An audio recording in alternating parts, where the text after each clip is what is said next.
One of the first tasks I was assigned with at Sigma was to fix our SEO content and to fix our just sort of SEO traffic. And when I was doing that and I was doing the research, I was thinking, I was like, look, we can build all this SEO traffic, but a CTA at the bottom of an SEO piece and a view demo at the top of the SEO article they're just not going to convert people, right? Like we have different CTAs for different moments in the user journey all the time.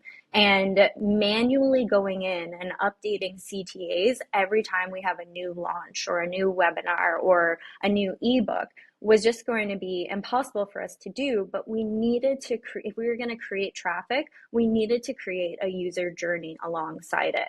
And so that's when I contacted our head of web, Pete Hawks, who's an amazing developer and web designer. And so what we came up with was this dynamic ad network that could not only identify where a user was in their journey, but also where the next step of that journey would most likely be. And so you can see on our blog and all across our Learning Center and SEO content, these beautiful visual prompts that break up the copy of the text that people are reading, which, is generally long. Like SEO articles are around 2,000 words. And what these ads are is they mimic ads you would see in any major media publication. And it directs people to more information that they would provide valuable, but also connects SEO content with lead generation content. I always say the first thing we do is we capture someone's attention, then we capture somebody's email, then we capture someone's money. You have to build that funnel, and you have to make sure there's an easy path for someone to move down.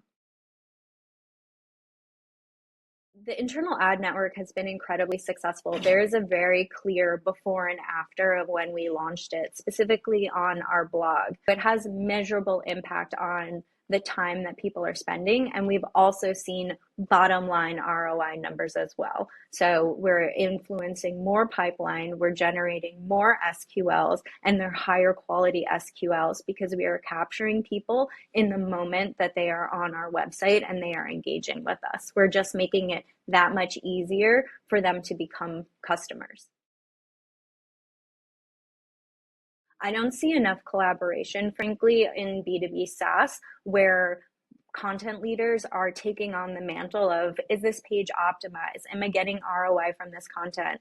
I feel so much about content metrics is, readability, time spent per page, time spent per session. And those are really valuable engagement metrics.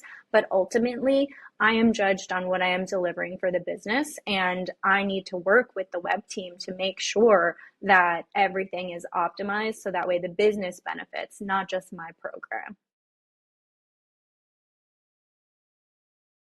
I think one of the challenges when you're working in the B2B SaaS industry is that everyone has their own KPI and their own OKR that they own. And so that metric really ladders up to one behavior or one instance.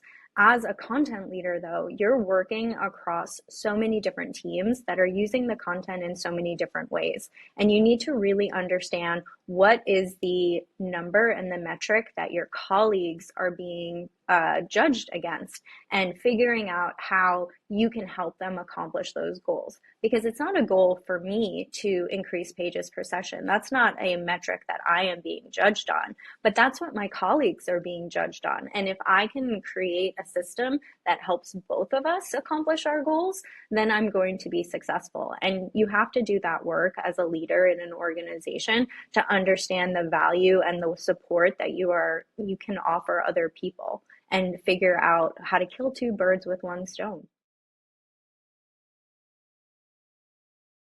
Mentorship is one of those things that not only matters within the context of an organization and ensuring that employees feel valued and seen and that they are contributing to the overall business of the company, but also to you as an individual and you as a human being. It feels really good to mentor people, and it feels really good to see them succeed not only in their jobs, but also further along in their careers.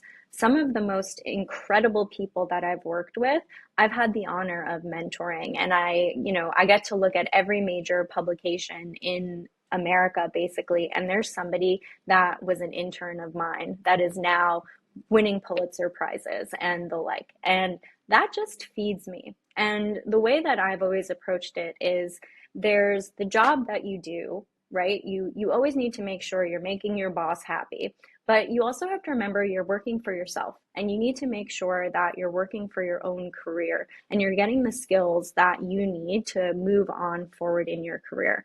And so whenever I am mentoring someone, I always make sure we save time for both those things. What do you want to work on to get a promotion? And what do you want to work on to build your career? And I always try to look for those opportunities where somebody is working for themselves in the way that they are also working in their role and they're working for me.